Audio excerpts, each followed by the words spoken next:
Hello and welcome back to an episode of the CTO Show with Mehmet. Today, I'm very pleased. Joining me, Dominik Wittenbeck. He is the group CTO at SMP Group. Dominic, he is a veteran in technology. He've done a lot of projects around digital transformation, but mainly, we're gonna talk today about ERP. And as you know, I'm telling the audience, there's a lot of vendors in this space, but Dominic is specialized in SAP mainly.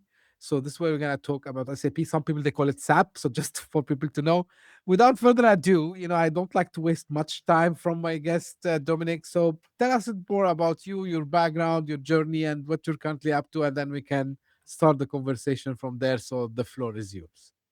Perfectly. Thank you, Mehmet, for having me in the show. Yeah. So, what do I do? Who I am? Well, I am, as you said, in the SAP space, specifically in data migration, to be specific. So, the company that I'm working for, SMP, we have like almost 30 years of experience in SAP-centric data migrations. And what does this leave me with, or what does this mean for what I do? Basically, I'm basically in the field of, well, selective data migration to be specific. And data migration, the SAP space, comes well with a couple of different twists and turns and focus areas, basically. So right now, many of you probably know that SAP has put out S4 for, well, almost a decade now, even beyond. And many of the customers are on the journey to migrating to S4HANA. But that's not like the only thing that SAP-centric data migrations typically are about. I mean, any type of modernization of system landscape that you might come across is falling into this area, as well as, of course, mergers and acquisitions, restructurings, and all these sorts of things basically fall under this category. So, what I'm what am I doing specifically in this area? So I am inside of R&D in our organization, and while you might think that data migration is probably something which is very project specific and therefore would probably be classically a services business, we as S&P have been focusing on providing a platform for facilitating these types of data migrations, basically. So my goal for the last, I'd say, how long am I business in this particular case, 15, 20 years or so, is probably like making sure that the experts that are out there in the field that are either with my company or with affiliated companies such as like the biggest eyes or so, they have the best tools basically available, the best sources of information available, the best methodology available, if possible, all packed into software to make their lives easier. Because at the end of the day, people in data migration, consultants, data migration, they are, I wouldn't say rare, but there are not so many of them, right? And the pressure nowadays in markets really increased, not just for the modernization piece, but if you think about like, hey, you need to move out of a specific region very quickly because there's conflict happening in this region and you need to do a carve out or restructuring. This puts immense pressure on organizations to be quick on their feet to execute these types of data transformation and make them sure or make them realize basically in their system. And yeah, so I'm basically with me and my guys trying to build tools and methodology to help the people in the field executing these types of projects to be, well, as quickly and as reliable as possible. Great. And thank you again, Dominic, for being here with me today. I'm gonna start, from where you kind of ended. And this is a curiosity kind of question. Why you mentioned that experts are rare? Why? Like, is it not that attractive? Is it because something hard to learn? Like, what's the reason for the scarcity, I would say, in the field in in this domain? I don't know about the attractiveness of the situation. Probably, I mean, you don't know what you're getting yourself into when you start entering the job. But to be honest, with like the seniority degree of people that I see, many people that I'm working with are 15 years in the business, 20 years in the business. I don't think it's like people are leaving it, but it's very hard to get knowledgeable in this particular field because it's a super lot of factors being involved in data migration. It's not only the technical part around this, and that alone probably is good for like 2 or 3 roles to fill, but it's also the organizational part. Change management is a big, big topic that's always involved. So people who are really senior in the field and know what they're doing and what the nuances are that they need to like listen to and react to, they are rather, well, they're just not enough for the amount of work that's basically there. As I already said, like the change rate that's happening, right, due to external factors, economy, and regional conflicts, and so on and so forth, it just increases. So that puts even more pressure on the few people that are in this particular industry and business. Great. Now, let's talk about, I would say, the real problem here, right? Or like what organizations um, face, right? So, I was working in IT department long time ago in previous lives, as they say, and the word migration used to scare us, right? Whatever migration it is, like sometimes even you do migration from on the infrastructure level from one platform to another. I've seen like teammates who were doing migration on the database level, so from one platform to another platform. So data migration usually it's a complex project by itself, right? Um, so and today we have also the theme of AI also as well, right? So Yeah. what makes data migration different from many other like other AI use cases, I would say? So let me try to answer your first part of the question Sure. first. So why is data migration special? Well, typically data migration is a result of change that's happening in the organization. And typically, I don't know about you, but for most people, including myself, change at the very first moment is scary because it's different from what you already know. So, per se, data migration as being in the midst of this and being basically a result out of, hey, we need to migrate, you said, to a new platform, we need to introduce a new tool, or we are reviving our processes or streamlining our processes. For many people, that means that their jobs are going to change. And at the beginning, they don't even know whether that's a good change or a bad change. Many people are embracing change, specifically the ones which are overloaded per se, right? They hope for better when streamlining and well, getting stuff rid of stuff. Basically, not all are, but at the core of it, data migration always is something that is following an organizational change, making that really the hard reality of it. Because before the actual data migration, meaning before you actually did adaptations in the systems that you work in and on day in and day out, this thing might be theoretical. You might still be thinking like, yeah, well, this may pass by me, right? I might get by without even worrying. But in the end, data migration is what makes this real on the systems. You're moving your customers from A to B. You are changing the processes to align to the new, not the chart of accounts that you're supposed to have to align to a corporate structure or something like that.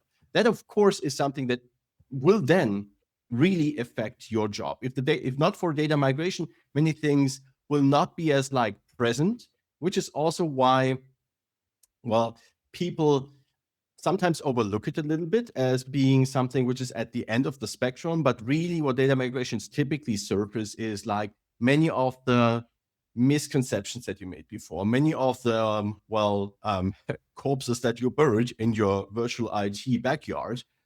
Basically, all sorts of data ambiguities and bad data quality comes up all over a sudden, and you have to treat it now that you're moving up to the other system. You can't avoid it anymore.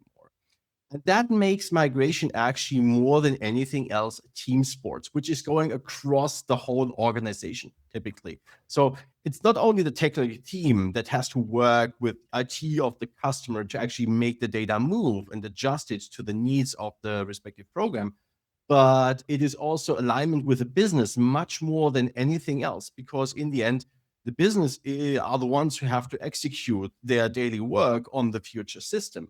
So what is one of the common problems is misalignment, specifically between the IT part of the equation and the business part of the equation. So what I see many times, and this is where AI actually comes in for like a first use case in data migration, is how this typically starts is you get an RFP as a vendor, right? Which is basically saying, hey, this is what we want to do, this is what we want to change. It typically hasn't too much of detail basically in it, but it's supposed for you to give some sort of ROM basically in the end, right? Some type of effort that goes towards this specific project that is about to happen, basically. And what you then normally do, if you can, you speak back to the customer, clarify ambiguities, you clarify things that are not explicitly written down in the RFP. And that typically happens at the beginning in the pre-sales phase, right? When you're trying to sell the Right. project, whatever type of business you have, whether you're a complete service business or software or a mixture of anything. What I saw happening most basically is that you clarified all these things with the customer up front. And then the project team comes in, basically. They are not too much attached to pre-sales. I mean, in a good organization, they are somewhat attached to pre-sales, but maybe they're not, right? And then they start asking the customer the same questions over and over again. The customer was like, hey, didn't I just tell you that, right? So it's really like a lack of process, really, where I think AI can first and foremost help. Because what I like to do when going into such workshops typically is I like to go ahead and say, like, okay, this is like the overall picture of things. These are the questions that I would typically ask in a situation. Is there something that I'm missing? So that's the first checkpoint. And here, to be honest, I mean, typically you would like roll this around and challenge with colleagues, right? That have seen a similar experience. But what if you're just starting out? What if you don't know anybody in the organization so far? You still have the task for getting all this information out of the customer. So then you might as well use AI to make sure that you have some level of completion in regards to the questionnaire that you're actually filing. Next, I mean, you run this questionnaire and the customer will most likely give you much more insights than your questions. Unless all your questions are yes, no type of closed questions, they will give you much more context basically than you initially asked for. When you have to comprehend this context, you have to write it somewhere down. So next case of AI, using the transcript and bringing it basically into something which is really a specification of the project that is supposed to be happening here. So really, at that point, AI is really helping you to prep for the workshops, but it's only helping you to consolidate basically in the end and create something which I'd say a specification is a communication artifact with the rest of the organization. Because once you align on it, you can always say, like, hey, this is what we stated. This is how we said it's going to go down. It's not that it's unchangeable, right? But it's basically a manifestation of an agreement that you have amongst all the parties, which is why being complete here and being precise here is something which has been super important. But AI really helps you to like even find the little gaps that you had before and close them also. If you allow me, Dominic, I would say my 2 cents as someone who worked in pre-sales again in previous lives. I think whatever the project is, the moment you start to have the confidence that you're gonna be part of this project, I think I'm talking about pre-sales and sales teams, you should directly align with your, implementation team, because I saw it many times. And unfortunately, yeah, like what happens is like these guys, they say, okay, we're gonna just need from sales perspective, and I can understand this, just close the deal. And by the time it closes, like it's not my job anymore. Let the implementation team happen. So the way, and I think AI, as you mentioned, can help a lot here. Like at least, but back in the days when there was no AI and note taking and all this, so I tried as much as I can to put all the information as on behalf of that team. So the ultimate scenario would be like you have someone from the implementation team during the pre-sales phase also as well, right? So these guys, they are up to speed. You don't need to go and repeat the things. Now, thanks to the technology advancement and now note taking, I think it can remove some of the burden there. So mainly to get the things, but yeah, like the best thing that can happen is when you have this complete alignment between the implementation team and the pre-sales team. And I'm saying this from a practitioner perspective, someone who've been on that table. Now, if we want to jump on the migration itself, so you focus a lot on selective data transition, SDT. What Yeah. is it and why do companies choose it? Well, selective data transition, and sometimes you might have heard the term Bluefield. Um, Mhm. what you traditionally intuitively do when you are introducing a new system and a new or change or something like that, there is a reflex in organizations to do something that we typically call greenfield. We start anew, we get rid of all the old stuff, basically. But once you really start it, you recognize that, oh, I have to like now understand the context of what I already did in the past systems, because maybe you have legal obligations to keep specific data around for a certain point in time.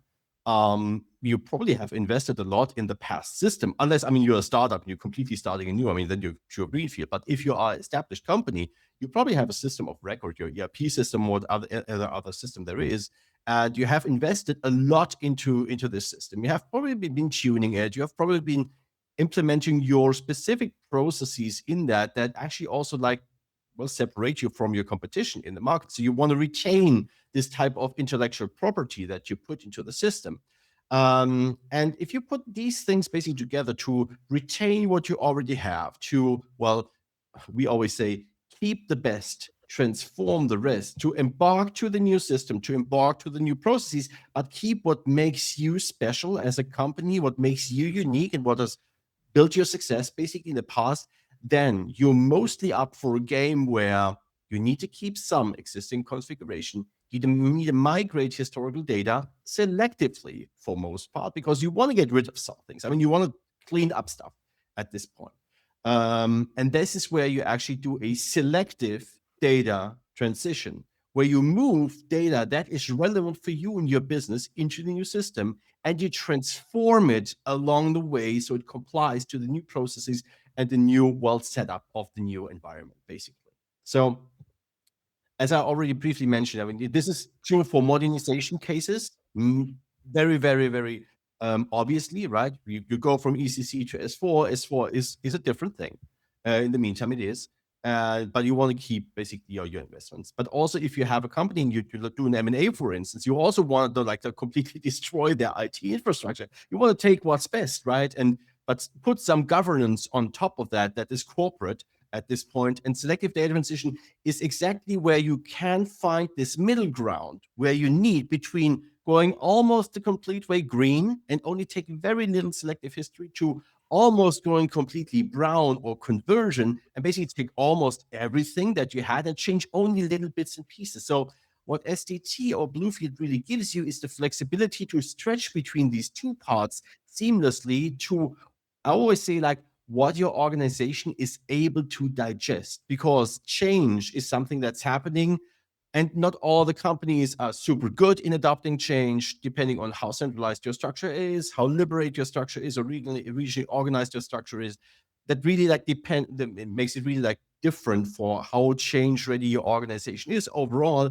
And SDT gives you basically a lever which you can put from one side to the other to perfectly match your organizational needs with what you actually can do as an organization.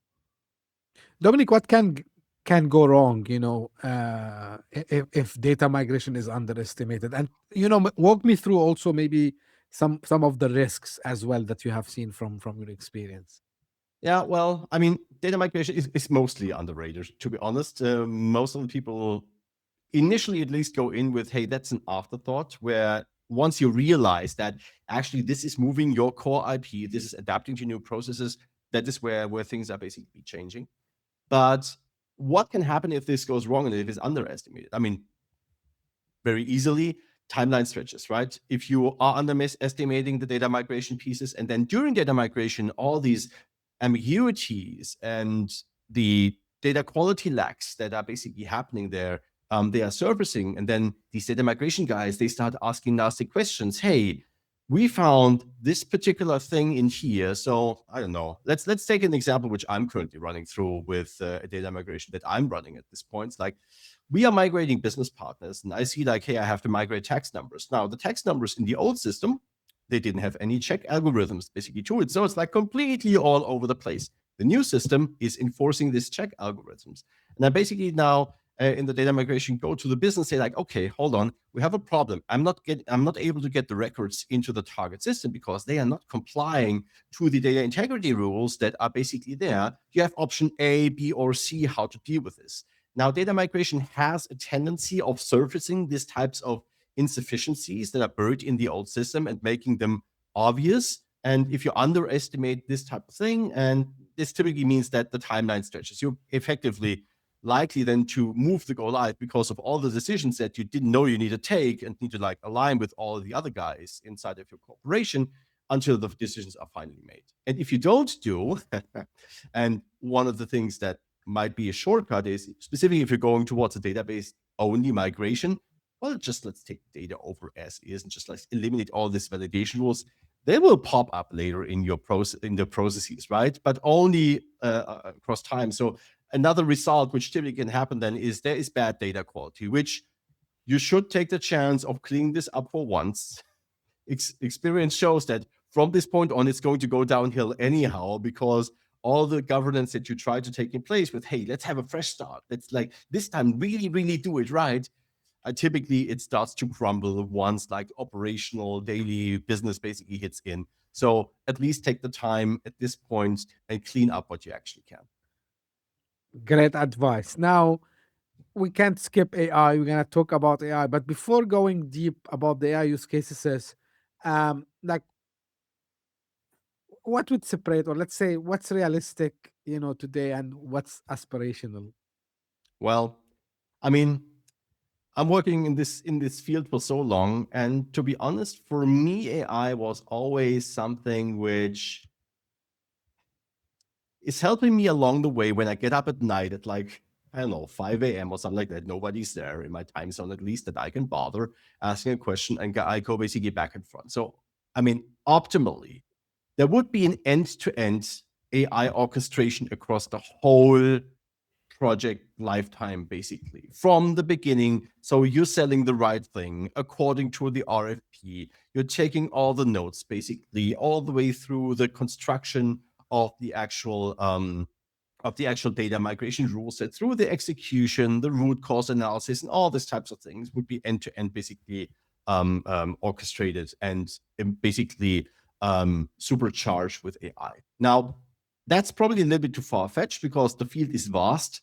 And of course, when implementing such a system, and we are, of course, as SMP right now in the midst of developing such a system, the end-to-end AI orchestration is still something which is aspirational somewhere in the future. But for individual pieces, and maybe we touched already a little bit about that, right, with the note keeping at the beginning and making sure that you got the right questions when you go into the surveys and into the customer workshops and so on and so forth. So this is where AI can already help, and many, many places more. Right now, I'd say it is yet still a little bit spotty, but the big aspiration is to make it all integrated, work as one system, basically something that is helping you to govern this thing, where governance of people and processes might be even lacking from time to time. Dominic, where really it's helping, let's say, the pre-sales team? Is it like, responding to the RFPs or RFQs, or like, is it, you just feed it with some knowledge base from, maybe previous projects that you've worked on?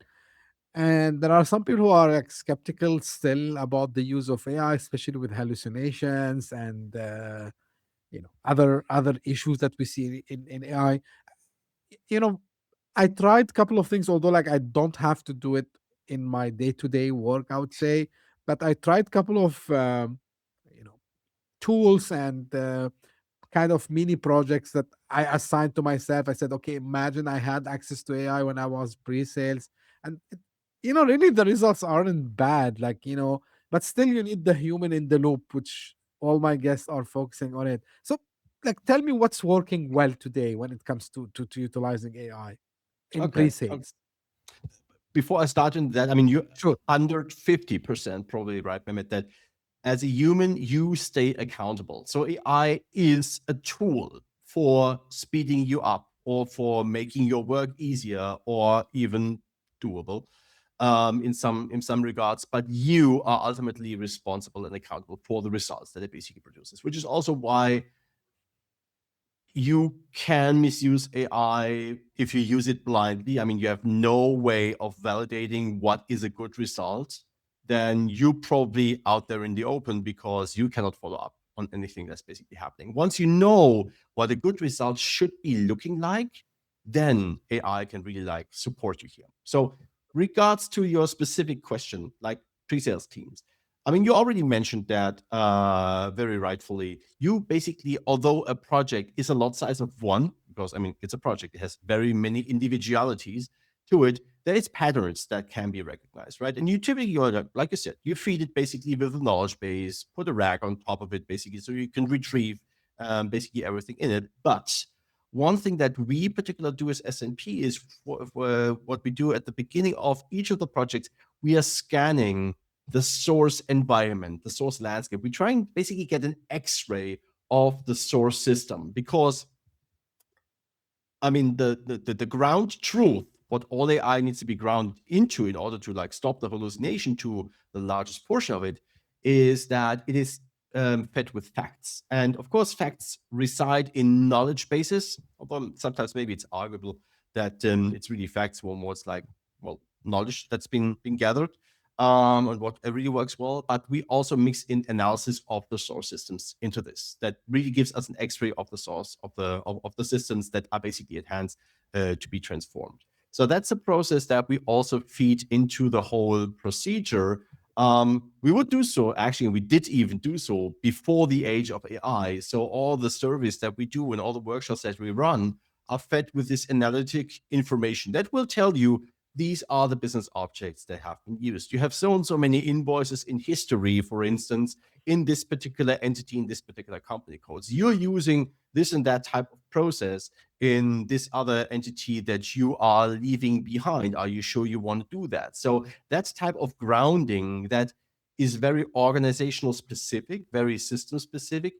Most of the time, I mean, it's not only needed for AI, but it's also losing my thought here a little bit, but it's really helping you to ground the whole conversation onto something which is facts, and which is not like how I think the system would behave, but how the system is actually being used today. Because ultimately, that's the data that you're going to hit when you start doing the migration. And I think this would help also in the handover, Dominic, as well. Like, I'm imagining if we have the common database, whatever you want to call it, about the project. I mean, this particular project. So, can I imagine as part as a one of the team members of the delivery team, I go to kind of an LLM and ask, hey, can you walk me through what the pre-sales team have done in regard to 1 2 3? So instead of you know wasting time on emails and probably meetings to align, would that also kind of Abs- seeing this. Absolutely, absolutely, Mehmet. So, um, what this tool produced, again, also even before AI actually hit the game, really is a structured set of documents. So if you are a services company, you likely have best practices and you have documents, like for instance, a blueprint. And the blueprint would have very specific chapters in there, would tell you like, hey, what's the scope, which objects are basically in, what time frame am I carving out of the system or selectively migrating, what is the target that I need to go to, and so on and so forth. So having these artifacts basically, and most of them are really documents of some sort that are being produced as an output of this process step right here. Of course, would always have been the handover, or always have always been the handover into the delivery team.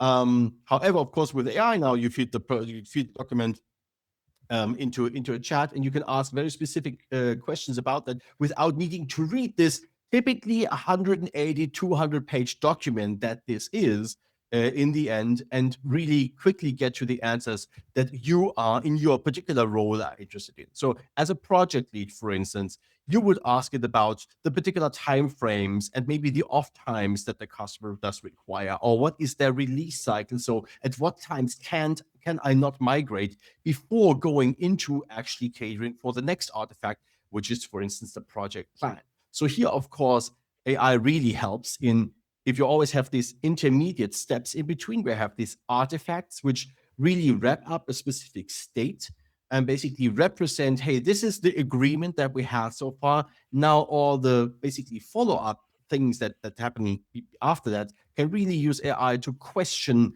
very specific portions to their specific role. And practically is not only one of them. The technical migration lead would be another, would be asking about, hey, database sizes and system performance. So, and from there that derived, then, hey, what would I be advising for a target infrastructure to look like to be able to cope with this data migration, for instance?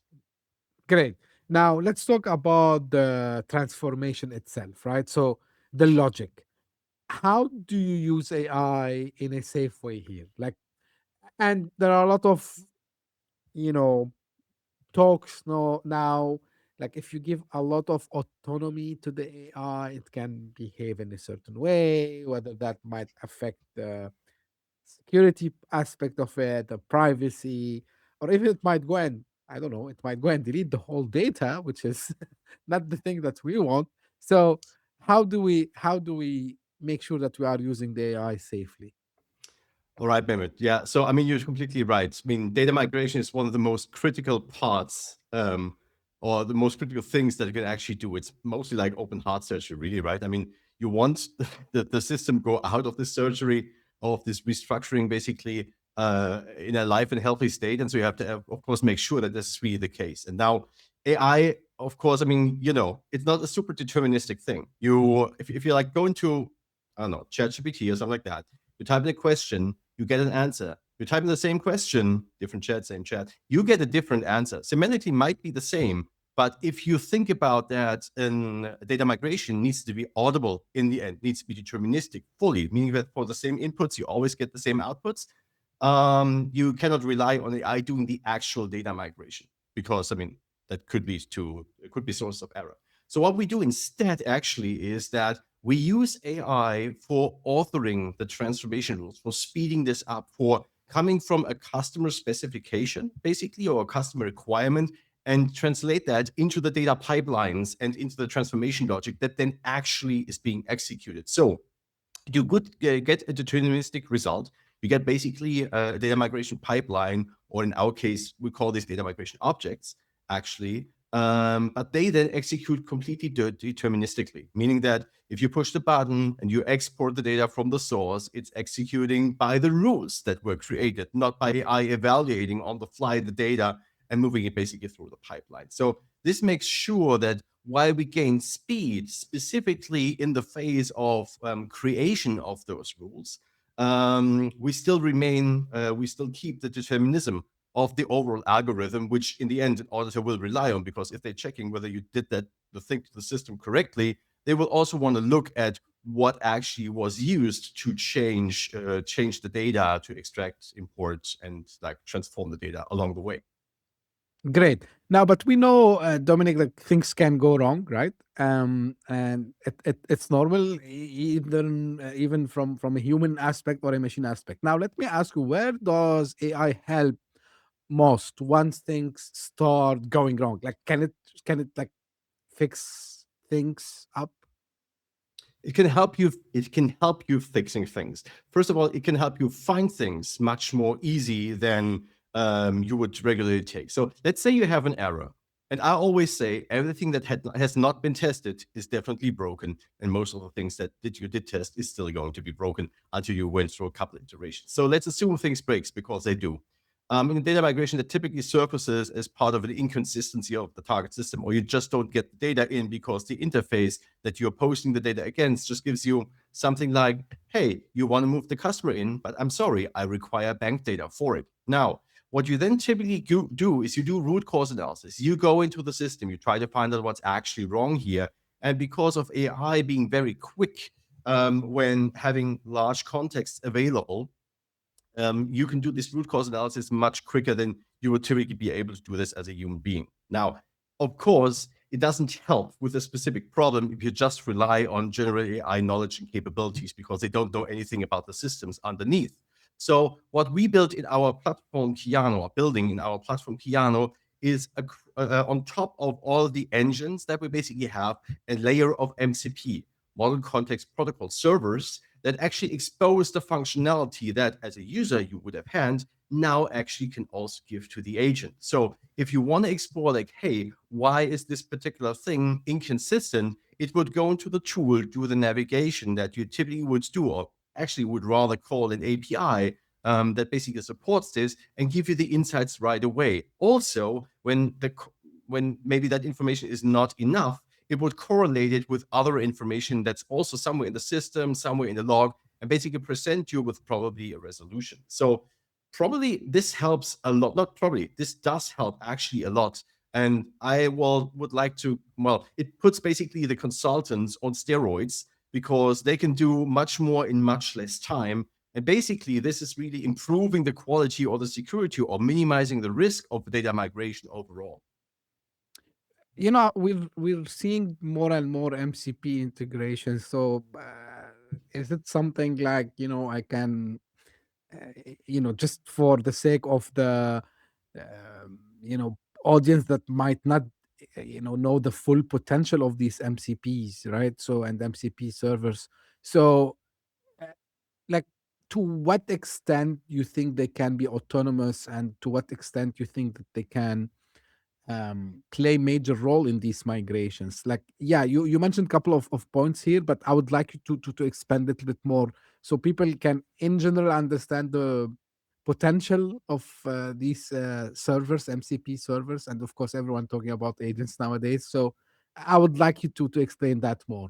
Yeah, sure, sure. So generally speaking, what an MCP server is basically, it is exposing the functionality of your application, like an API, but to an agent, which typically means that you have to provide in this MCP server much more context than a typical API would have that you hardwire against when you build a system-to-system integration. But that foundation ultimately gives you the chance to expose all the functionality in a rich, already existing platform to the agent. Now, about how much autonomy would I typically give it? Now, in such a delicate thing as data migration, my general way of going about it is for any MCP action that has potentially changing impact or side effects on the target system, meaning that it could potentially change the state of the system because it's, migrating data in itself, or it's trying to like delete a lock or something like this. This would always be actions that would be user guided, basically. I would rate the confidence of this in this particular scenario low. So you would always ask for permission from the user, meaning the human is in the loop in this scenario. In other MCP servers and capabilities, specifically the ones which do analytical tasks, where it's like read only to the system and they are side effect free, meaning you can repeat them over and over and over again, right? You get new system state that you can explore, but you don't have no chance of harming the system. I let them go, basically. I let them flow because I mean they don't like could put me into the loop. Yeah, can I like explore the logs? Yeah, can I correlate that with the data consistency verification and so on and so forth? I don't care about that. Yes, you should do that, but should I actually like set back the data migration state to before and retry the import? Oh yeah, I want to be on top of that. I want to be able to control this. So MCP really is of course a way of making it full autonomous by allowing everything basically. In the data migration scenario, particularly, I would advise anything that is harmful, potentially harmful to the system, not to allow directly, but basically use it and have the human basically stay on top of this. Great. Now, as a business, how this might, and the AI in general, I'm speaking here, help me in situations where I need to do validation and testing. Yeah, big piece actually. If you look like the overall, like what customers spend their time on, it's said, not exact numbers, but it's said that 40% of the time is actually being spent in preparing the test, actually executing the test. So obviously, there's a huge potential in AI supporting and helping there. So now the question is like, how do we actually speed up tests, right? Typically, I mean, the best test is a test which runs fully automatically and gives you full confidence that everything basically worked out in the end. But how do you get to an automatic test? Typically, there is test authoring. Test authoring starts typically with you write up a spec where it says like, I do this step, you expect this results. I do the next step, I expect this results. And in a very simple scenario, a human would actually go through this and execute this. Now, the next level after that, and that's a decade-old industry, is test automation, actually. So now the question becomes, how can I create tests in a very, very easy and seamless fashion, basically. Now, AI can, of course, help for structuring, for instance, process documentation that you have within your company and create a manual test script out of this with just this step approach. And then let's feed it again. And if you have a platform underneath that's actually capable of carrying out test automation, you can now translate these very distinct steps into something which the underlying test automation software does understand. So there are a couple of vendors out there, but this is basically like at the brink of where this industry currently is, like making sure that from a process specification, I get to something which is executable basically in the end. And now, one of the things that typically happens is your tests break. And your tests break because of mainly two things. One, you set it up, or when it actually finds an error which is in there. The second thing is it's prone to change because you changed something in the system configuration, and a test which was supposed to run clearly before is now not anymore because of you changed how the process is going to work. And this is where self-healing capabilities of AI can actually overcome a strict test script, which just runs and it basically stops and blocks whenever a button has been moved to a different place or a value is something different. Then you can basically go to the AI and ask it, well, I mean, obviously I didn't find something, but can you actually try to find where it is now? Can you assess like how the data is being newly correlated or how it's newly being set up? Where did that button actually move? And that's at least for the self-healing process of that, I can also help in that particular step, resulting in the end in a really disruptive way of how business can achieve much quicker validation times in a project than they would if they did manually, or they have test automation and have breaking tests all along. Right. Now, of course, Dominic, such projects are great, I would say, opportunities to learn, especially migration projects, right? So, but I'm sure you can share with us, like, what do you see, like, some of the biggest opportunities maybe organizations still miss after they go live? Well, let's say you're a professional service organization, you do project after project after project. In the past, you typically relied on the consultant basically having a memory of what they did and then they apply and transfer this to the next time. So I think the biggest challenge still today is knowledge loss.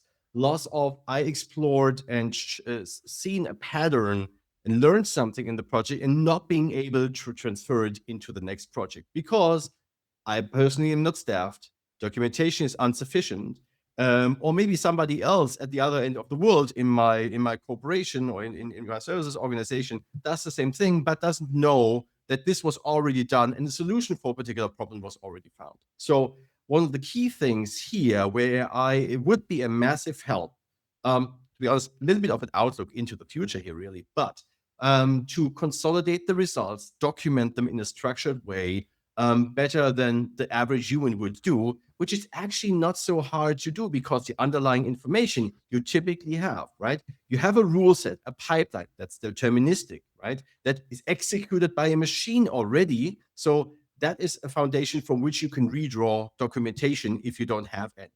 Um, then you have logs, for instance, right? You have protocols which have been written out, which basically tell you about the system state. Also, a great source of knowledge, specifically when cases go wrong. If you pair this with a defect management system, and also, I know there is, of course, data privacy concerns around that, but if you can like extract knowledge around that and also feed it back into a knowledge base that you can basically can reuse the next time around, then of course I think you are in a very, very good state because then you are running into an incremental cycle of always learning. The AI basically becoming your governance engine and making sure that you don't miss anything and you refeed it basically back into your repositories, into your knowledge bases. And the next time around, the agent executes it, that knowledge is present and available, basically. I think this is where most companies today, the knowledge loss that basically gets lost because of people are leaving a specific process or a specific project or so and are not in the next one. This is something that AI can really help overcome because it's mostly about redocumentation, making sure you put back everything consistently into a knowledge base. And I mean, we all know that AI is really, really great at digesting a lot of unstructured information, summarizing it and putting it to the format that you actually can read again, and reuse. Right. You mentioned, Keanu, your agent a few moments ago. Where all this gonna end, Dominic? So, I mean, from an aspirational perspective, all of what we talked about is something that we want to put into the platform. We are currently at the point of building this. Hmm. So we're concentrating on what we already have. So in Kiano, that's a data transformation and data management platform that we as S&P built. And I myself spent the last 15 years of my career at least to like build this. And most of the time, my job was basically go and find the consultant eager to like offload the work off their head and help me put it into the software itself. So it has a great foundation already with best practices, transformation content, and all this sort of stuff, which is actually the foundation that you need to now put MCPs, put agents on top of to run automation. And basically, you have structure for how you want to process the project, which the software already knows. You have an existing knowledge which you only need to enrich. Much better starting point than if you basically start from a blank sheet of paper and you have to invent the processes basically all the time themselves. Refinement is always easier than starting off from scratch here at this base. So we are currently in the stage of building out the automation layer on top of the tools and on top of the knowledge bases that we have. But ultimately, all of the areas that we have been discussing in this session today, of course, would be something I like to tackle sometime in the future. I'm not saying in the end I want to have a click button solution that automatically runs and I don't need no people anymore. I just like people too much to like avoid them in the process, right? What I want to build in the end really is something that puts consultants on steroids, makes them much more effective, basically, and helps them to cope with the already very stressful work that they typically have. So when consultants typically come to me, they say, "Hey, I have like 2, 3, 4, 5, 6, 7 projects running in parallel, right? And I have to cope with the mental load that basically this puts on me.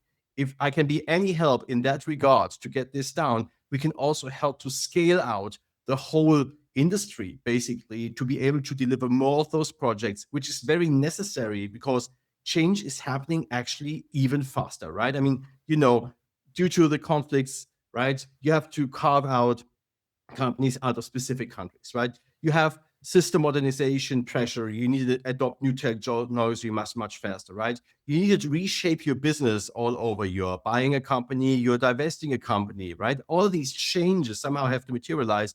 And to be honest, at least in my perspective, the rate of change in this regard over the last 10, 15 years has been growing almost exponentially, right? And it's hard to keep up because there's just not the experts available in that mass that the change is happening. So, I mean, good that we have now a good opportunity with AI to support this particular field.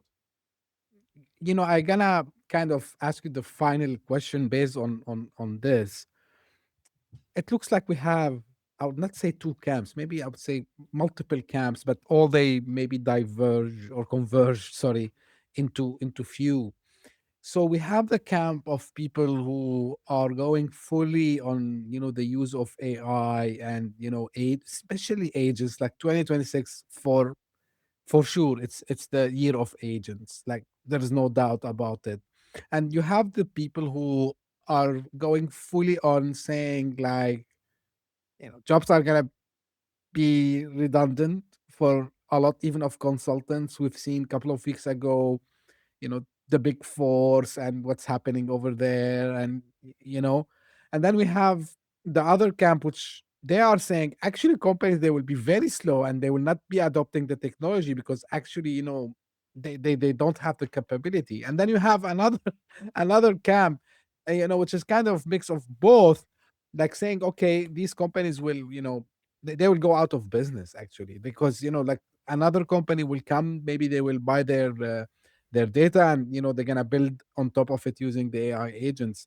If we want to end this episode, Dominic, into an outlook for you, someone experienced in this domain, and there's, I don't think someone better than you, because your mission is to translate business needs into technology and vice versa, like convert the technology advancements into business outcomes.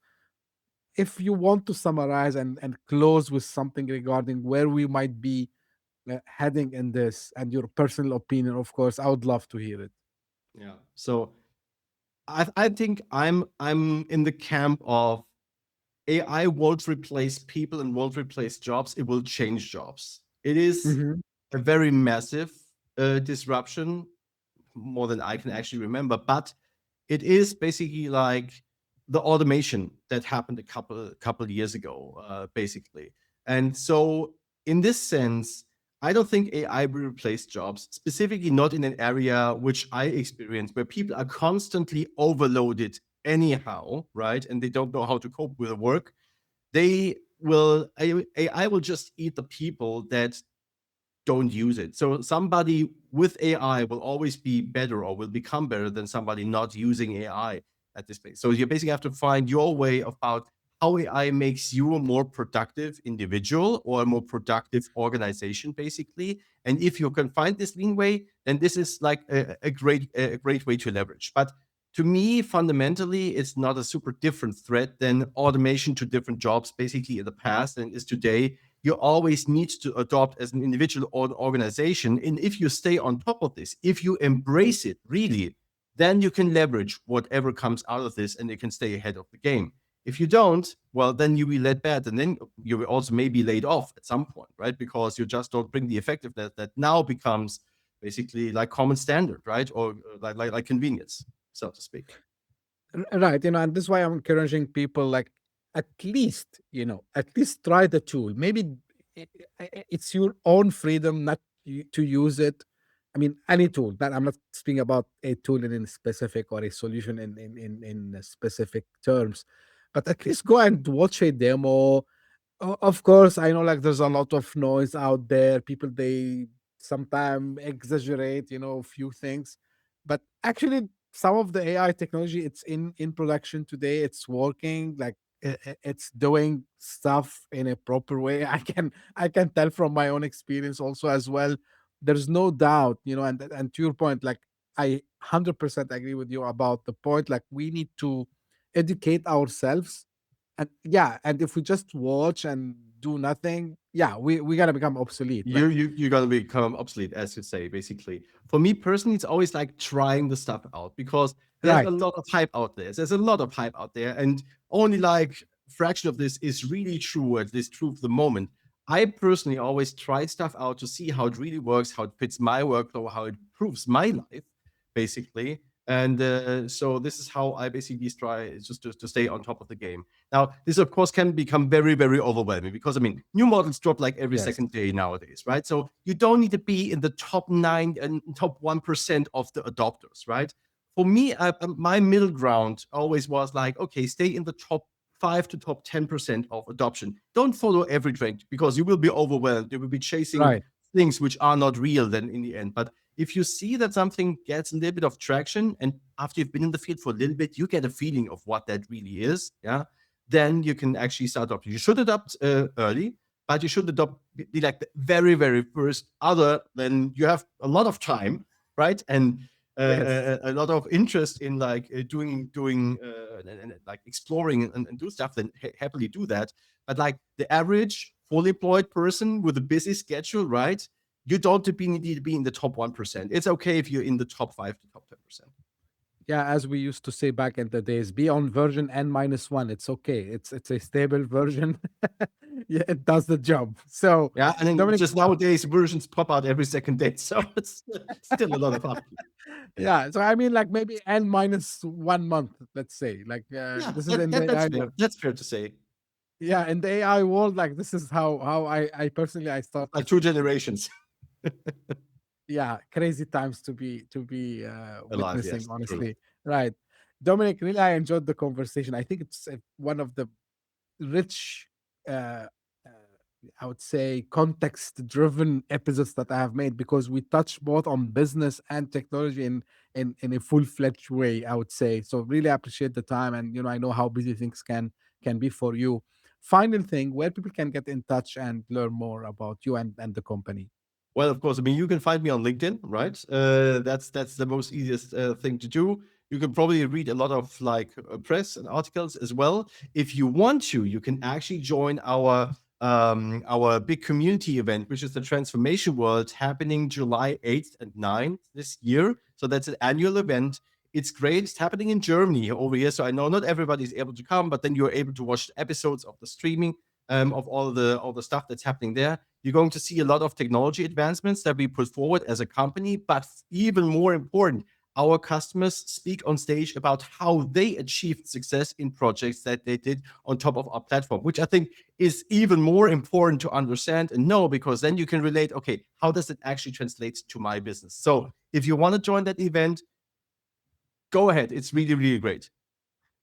Great. I gotta make sure I'll put the your LinkedIn profile URL in the show notes. I'm gonna put also the company URL also so they can learn more, and of course follow for more information about the event that Dominic would be sharing, I'm sure.